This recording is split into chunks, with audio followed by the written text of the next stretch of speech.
Hello, everybody. Welcome to this week's edition of Daily Kos The Brief. It's our weekly show about politics. I'm Marcos Molitzis. Normally, I'm with Carrie Alavel, but she is out today, so I'm running not solo. Today, joining me is Cristina Sinsun Ramirez. She is the president of Next Gen America, an organization focused on youth voter engagement and turnout. Cristina, thank you so much for joining me and for doing it in, so last minute. Really appreciate that. I was just like literally waiting by the phone. I'm like, is Marcos going to text me today? Your lucky day, I guess. Yeah. So Cristina, we can just jump in and get started. So you were last on our show in October, before the November midterm election, and you told us that according to your data and the numbers you were seeing and the engagement you were working on with Next Gen America, that we would see strong, near record level youth turnout. And it was great, cool. Let's talk about how awesome that would be. But, in the back of my head, I'm like, that's her job. She's supposed to tell us this. She's not going to be like, yo, it looks bad. and so, you got to do a little cheerleading maybe. But you know what? You were right. I mean, the youth vote turnout was strong. We had the second highest youth voter turnout for a midterm in the last 30 years, which is when data was starting to be tracked by age. And so it's a huge, huge turnout. And everyone, if you know a young voter that voted in this midterm, you can likely thank them because they helped save American democracy. We saw not just one of the highest youth voter turnouts, but a significant number by a 28-point margin voted for Democrats. So Senator John Fetterman from the great state of Pennsylvania, a seat Democrats flipped. 70% of young voters voted for Fetterman. Kelly in Arizona, 76%. Mark Kelly. Sorry, it was like all the Johns are getting confused. Mark Kelly, 76% of young voters voted for Mark Kelly. So you just see huge, huge numbers, and it canceled out the Republican boomer vote nationally, just because of the sheer number that voted for Democrats, even though young people represent a smaller fraction of the overall electorate.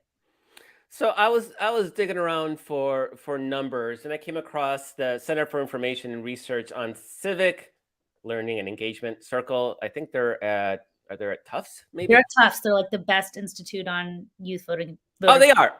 Okay, because they released the report, but it was right after the election, and I'm always a little skeptical of reports right after the election because votes were still being counted, and the exit polls haven't been adjusted. But according to the report, they had 27% youth turnout nationally, which was the second highest that they'd seen. The highest was in 2018, where it was at, I think, 31%. This is an increase from about 21% in previous midterm cycles. So a pretty significant increase. And do you think those numbers are accurate? I mean, just because, or do you have more updated information or? So those numbers Circle does great job gathering information from exit polling. What's important to note is that voter files, which if you're not like a politics nerd, is, where all the election data is kept by counties, and the information is then made available. It slowly comes online like in February and March. So as the voter file comes out for each state, we'll get greater clarity. But some people believe that Circle's numbers are not only very accurate, but then when the voter file comes out, we actually could see an increase in the overall turnout of young voters. So one of the things that they found too is that even though nationally it was at 27%, we do know overall that turnout wasn't great in New York State, wasn't great in California, sort of safe blue states. According to their numbers, in the battleground states, the states that decided who controlled the Senate, that youth turnout was actually around 33%. So that would be even higher than that 2018 national vote. And I know you guys at Next Gen were really focused on some of those battleground states. So did you have something to do with that? Well, Next Gen, along with other youth groups, helped turn young people out. We do run the largest operation in the country. We were on 245 college campuses. We were targeting 9.6 million young progressives. In Pennsylvania alone, we contacted 90% of young eligible voters. Y'all helped us recruit volunteers. They helped send 25 million texts and calls to young people across the country. So we are really proud of what we did to help get young people out and like literally pull them to the polls sometimes. But I think that young people also, we can sadly have to thank Republicans who took away the right of millions of young women to decide what happened with their own bodies, their own future, their own health, because we saw a huge surge across states of young women registering on their own. So we pivoted a lot of our work to just focus on mobilizing all of these new young people that were registering on their own. Mm. And I think the number is that 71% of young women voted for Democrats, 53% of young men voted for Democrats. So an almost 20-point margin based on gender, where young women felt particularly under attack by the reversal and rollback on the rights of abortion access. Yeah, and I definitely want to get into sort of the issues in a bit, because I think that's going to be very salient as we talk about 2024 moving forward. So I just want to stick a little bit, let's just stay with the turnout for now, just as sort of a table setting, because I think if somebody's listening and they go, only 27% of young people voted, that doesn't sound so impressive, maybe. And if you look at some of the older generations, they're about 50%, so it feels like the number is low. Now you can, what I was doing is I go back and I look, a couple cycles ago, and youth turnout was around 20, 21%. So you're talking about a third improvement in just 2 cycles, which is pretty impressive, I think. But is there concern that those numbers still are they could be better, or they're still too low? Yeah, so I think, one of the common myths about young people, there's several, but one I'd say young people are apathetic, that they don't care politically. This is actually the most politically engaged generation in American history, both by voting patterns, by volunteering, by participating in social justice protests and other things to try and shift policy and change the world. We always need to increase. Young people do vote less than their older generations, but that's also by design. And we're also trying to build a culture of voting. At Next Gen, this is our year, we're celebrating our 10-year anniversary. And Congrats. thank you. And when we started, and people told us that it was a waste of money and time, that young people would never turn out. And now you have everyone from the president to the leadership in the Democratic Party being like, oh my God, thank you, young people, for coming out and saving democracy this election. And And my God, can you imagine? oh my God, I don't want to. I was terrified, right? Like, if young people didn't come out, where would we be right now? And on any set of issues that we care about, we've been able to really fend off what could have been really dangerous long-term for our country and the planet with climate change. But at 27%, what I see is a call to action. We know that young people are reliably progressive, that they care about building a country that's more fair, more inclusive, more just. So they will turn out if we spend the time and money on them. So we need to spend more time, more money on investing in the power of young people. That's what I see in this data. So there's this like bro science. I mean, it's political science 101. I've never seen actual evidence of this, funny enough, but there's this sort of political adage that once a voter votes twice, that they're a voter for life. Again, I've never seen support for this. I don't know if it's true or not, but politicos, they believe it. And so I'm just struck by like your challenge, because your challenge isn't to get young people to vote or getting voters to vote. Your challenge is to get somebody who typically hasn't voted before and getting them interested in voting. So you're always starting, it's almost like Sisyphus, right? In the boulder, you're always starting from the bottom, because once they grow up and they're, maybe if this adage is true, but once you get them to vote, they voted in 2018 and 2020. Okay, you don't have to worry about them anymore. They will probably vote, but they've also aged out of your like youth voter category, right? So I'm appreciative of the challenge and why a lot of people maybe didn't want to deal with it, because it seems a lot harder to get the youth vote motivated to vote and engaged, because they don't have that history. So what do you find is, I mean, I guess the Republicans are a big part of motivating them, but how hard of a sale is it really to get them to register, to even just register, not even vote, just to get them to even think about, okay, this is something I have to do now? Well, I think part of it is like we've seen big shifts in policies on registration and trying to, like, when we make voting easier, more people vote, especially younger, lower income populations, which is why you also had right after the election, you had pundits, Fox News, Republican politicians getting on TV and saying, we need to raise the voting age again. Like, we can't have these young people voting. Like, that was their solution to high youth voter participation versus maybe we should also speak to their policy needs. Let's stop them from voting. But, in states where we've seen registration become automatic, helped increase youth voter participation. States like Michigan, we're about to see Nevada have automatic voter registration. Oh, yes.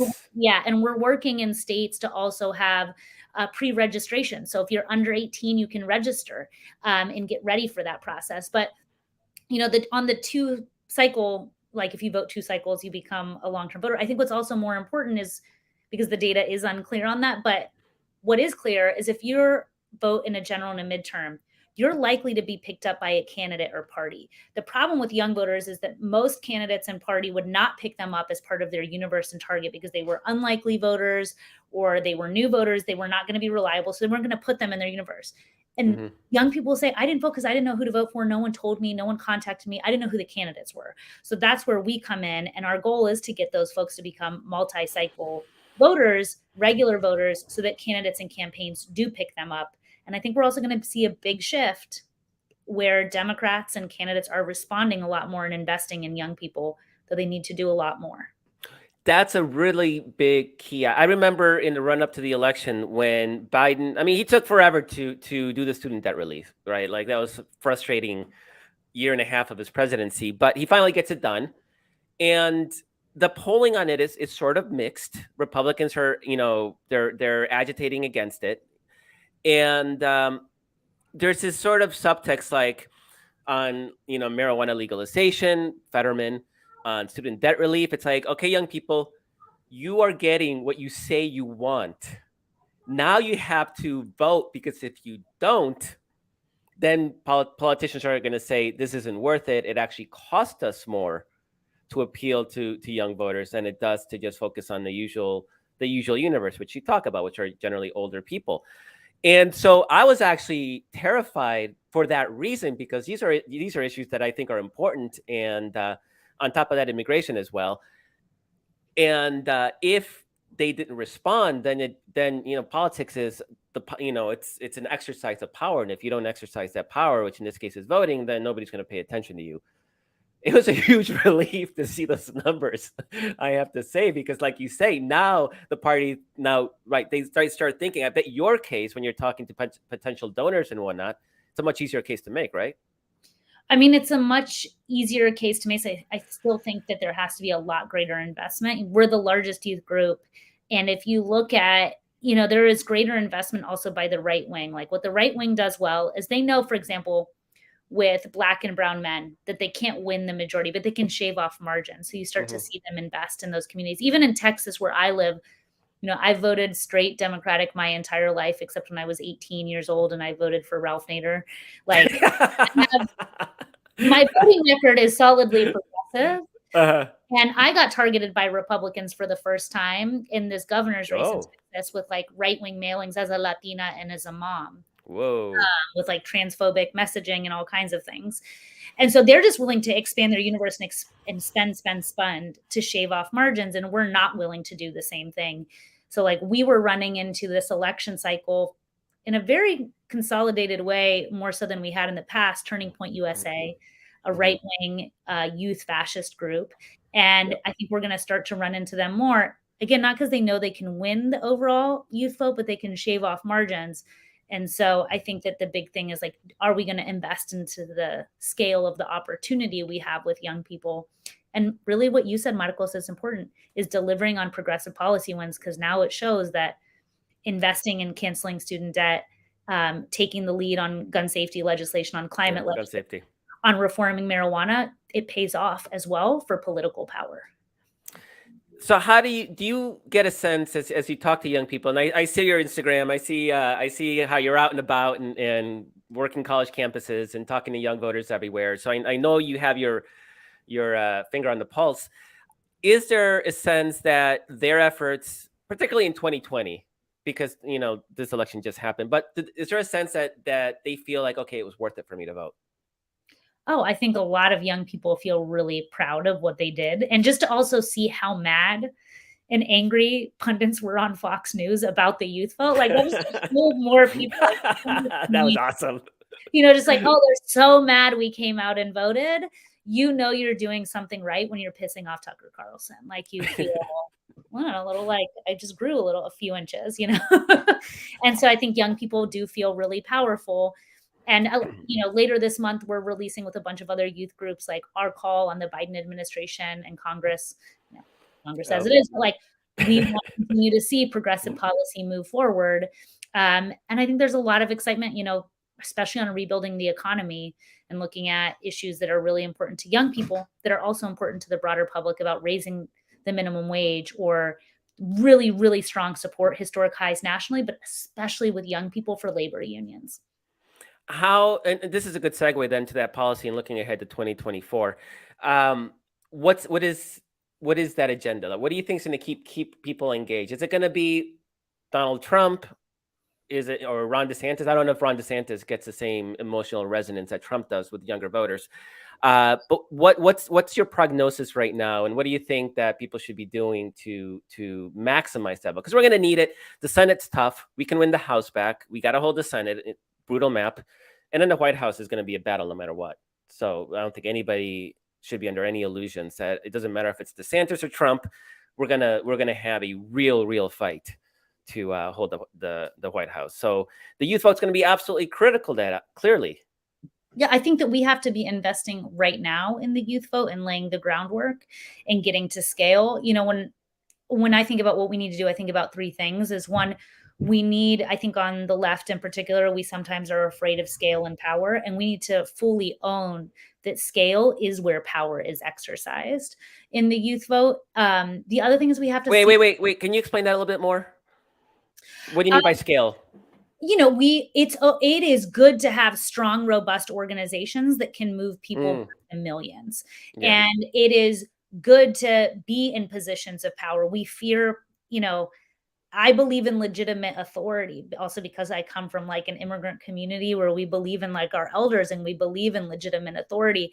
And sometimes the United States on the left, people are afraid of that. And so they turn away from scale, they turn away from power versus we believe in power, but we believe in power with accountability. So I think one is, so how do we get to scale in the youth vote? Okay, yeah. And then the other thing is we have to seize the opportunities we have with young women, because young women really just turned out in record numbers. If you look at Circle's data and you look at turnout by women and there are different age breakdowns, that it's really critical we invest in young women right now. And then the other thing is we have to confront our challenges. And the truth is, we are losing a portion of young men, especially Black and brown men that should be with us. And so we need to really look at why that is and address that and speak to and understand there's sometimes something different between masculinity and misogyny and being able to tease that out. Yeah, no, there's that weird Andrew Tate, subculture that has penetrated definitely Black and brown communities. And it's clearly a challenge. And so, I mean, we've seen that gender gap everywhere, and it's unfortunate to seeing it with young people, given just how much more progressive they are as a cohort. For sure. I think Republicans are definitely helping. I mean, we just saw that Kevin McCarthy embraced this report from I forget which conservative groups were, but that the reason that they lost in 2022 is because they weren't strong. They weren't aggressive enough on abortion, and they, quote, allowed the left to define their position on abortion. And McCarthy's like, yep, because he, he serves at the whim of any one Republican in his caucus. Like Speaker of the House, Marjorie Taylor Greene. I'm confused. She totally is. Or Matt Gaetz, depends on the day. One of those two. But it's so, by all indications, rhetorically and even legislatively, that they're really hung up on abortion, and they won. They won at the Supreme Court, and they cannot not keep antagonizing it and centering on an issue that absolutely cost them dearly. It can literally cost them the election last time. So if those young women are being motivated by abortion rights, and it's not just going to be abortion rights. We know that they're targeting all privacy rights. So we're talking everything from marriage equality to access to contraception to to interracial marriage. These are all rights that emanate from the same Supreme Court decision that Clarence Thomas and Alito and all of those guys just declared war on. So that Republicans are doing everything they can. I mean, they may be spending money, like you say, to try to chip away at that youth vote, but they're also doing a lot to keep our youth vote, the bulk of it, motivated and engaged, it seems.